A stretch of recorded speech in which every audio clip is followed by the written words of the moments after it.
'Tis the realm of Ultramar.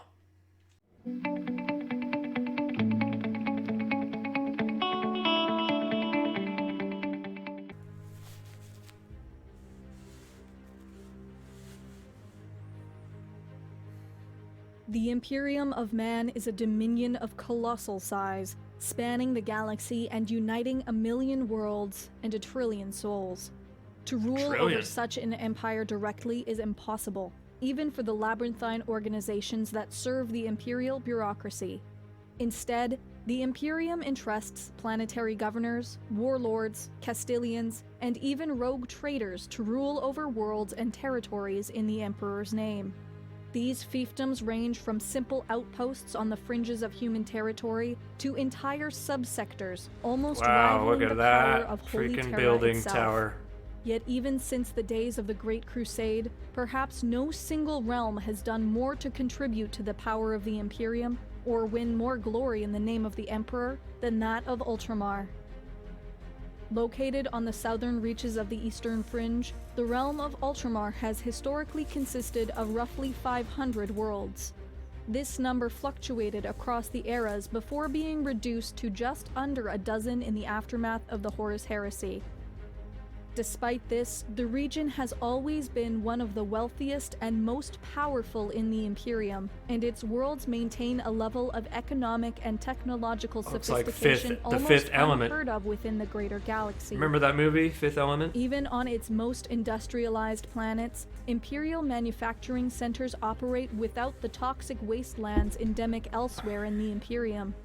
Rarer still, the Imperial populace has managed to exist in balance with nature, allowing for widespread farming and oceans that still teem with fish. At its center lies the capital world of Macragge, considered bleak and rocky by many, yet home to formidable and majestic mountain ranges, broken only by the more hospitable lowlands where much of the population resides. Citizens of Ultramar live within a highly martial society, in which service to the Imperium is regarded as the highest calling.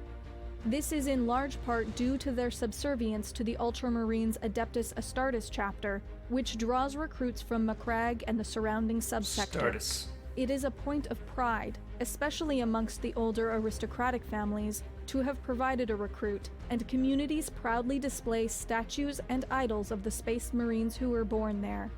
While this method of recruitment is commonplace across the various Space Marine chapters, few recruit from such a wide variety of worlds, and fewer still are as directly involved in the administration and governance of their territories as the Ultramarines.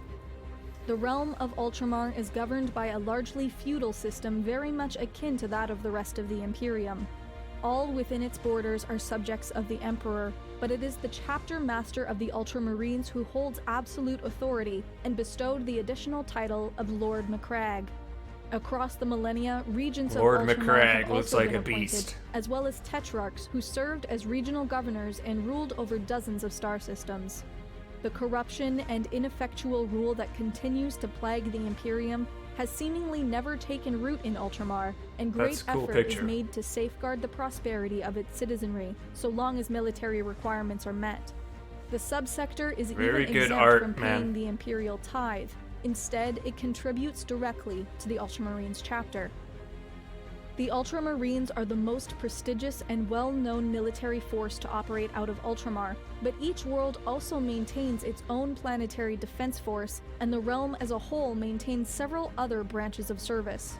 The Ultramar Auxilia consists of several hundred regiments, often conscripted into the Imperial Guard when required.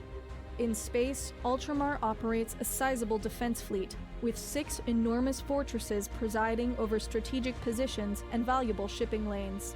Each is a powerful bastion in its own right, with enough firepower to destroy a small moon.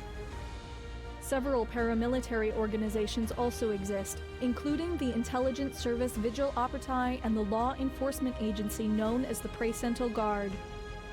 The level of autonomy afforded to the realm of Ultramar has, at times, brought it into conflict with the greater Imperium, with many viewing the subsector with envious eyes. The existence of such a powerful empire within the Imperium has even been called heretical, yet for many, The realm of Ultramar is the last remnant of the true Imperium, before it fell into corruption and decay. The history of the realm of Ultramar is closely linked to that Nice of Roboute outfit. Guilliman, who reclaimed the region from the horrors of the Age of Strife and turned the subsector into the jewel of the Imperium's border territories. One of 20 genetically engineered superhumans known as the Primarchs, Roboute and his brothers were created by the Emperor of Mankind and intended to lead his armies in a great crusade to reunite the scattered human race. Yet before this plan could come to fruition, the Primarchs were scattered across the galaxy by the ruinous powers of chaos. Roboute arrived on Macragge, center of a dying star empire which, despite the ravages of the Long Night, had still managed to preserve much of its technology and even maintained contact with a few other worlds with a small fleet of short-range starships. By the time the Emperor reunited with his son on Macragge, Roboute Guilliman had unified the planet under his brilliant leadership and restored its productivity and prosperity. Swearing fealty to the Emperor, Ultramar's enormous industrial strength was put to work, delivering untold numbers of soldiers and munitions to serve in the Great Crusade. The Horus Heresy was as devastating to Ultramar as to the rest of the Imperium, and the traitor legions relentlessly attacked the worlds of the subsector to tie down Guilliman and his Space Marine Legion and prevent them from reinforcing the battered defenders on Holy Terra. On the aggro world of Calth alone, the Ultramarines lost nearly half their legion, and while the Loyalist forces would eventually emerge victorious, their tremendous losses prevented them from pursuing the war beyond That's a the lot of confines blood of floating Ultramar. around in In space. this most desperate hour, with the fate of Terra and the Greater Imperium still unknown, a contingency plan was put into action, briefly transforming the realm of Ultramar into the Imperium Secundus before contact with Terra was re-established and the traitors were defeated. In the aftermath of the conflict, as the Imperium struggled to repair the damage Horus had wrought and trillions mourned the entombment of their Emperor, Guilliman and his legion worked tirelessly to bind there's the all that Imperium back intricacy. together. Ultramar So alone intricate. was able to supply new recruits at such a rate that within just a few short years, nearly half the Space Marines in the galaxy had come from Macragge or other nearby worlds.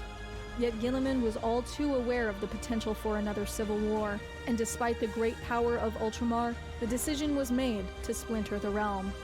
Ultramar was reduced to but a smattering of planetary systems, and the position of Tetrarch was abolished. In time, Guilliman too would pass into legend, poisoned by a demonic blade and, like the Emperor before him, entombed within a stasis field. Even without their Primarch, Ultramar endured. During the War of the Beast, its forces contributed to the destruction of the largest orc war in recorded history, and millennia later, Macragge itself would become a battlefield during the First Tyrannic War.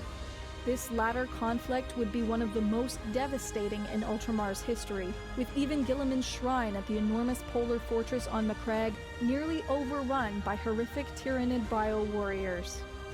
Ultramar's greatest test would arrive during Crazy, Academy man. Despoiler's 13th Black Crusade.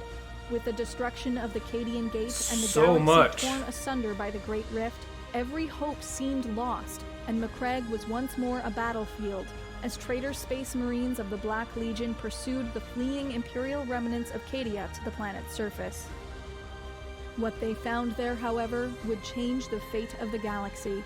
Roboute Guilliman had been reborn, his wounds healed, and together with his Ultramarines, they threw back the Chaos host and embarked on a campaign to reorganize and rearm the Imperium for the greatest and possibly final conflict. As Guilliman departed for Holy Terra to seek the guidance of his Look at that father bridge break and all through those to the people. scattered Imperial worlds on the far side of the Great Rift, he Imagine declared actually the being 500 somewhere like worlds that. of That'd be Ultramar awesome, huh? restored, expanding Crazy. the power of the realm to its greatest extent since the Horus Heresy. Today, Chapter Master Marnius Calgar acts as Lord Defender of Greater Ultramar in Guilliman's absence, with some of the greatest heroes of the realm serving in the revived role of Tetrarch. They are engaged in an immense undertaking to restore the power of their newly expanded dominion, raise That guy great looks new like a armies beast. and fleets, marshal their forces to aid in Roboute Guilliman's Beast struggle mode. against the forces of chaos, and bring the holy light of the Emperor to a galaxy. I always fallen point the wrong into way. darkness. That way. That guy.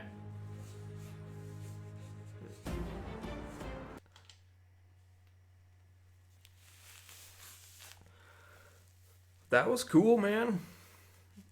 You know, you learn a lot when you decide to sit down and listen. Realm of Ultramar. You know, I just like to sit and watch and admire the art too, as I'm learning. I don't know who does all the art for most of this.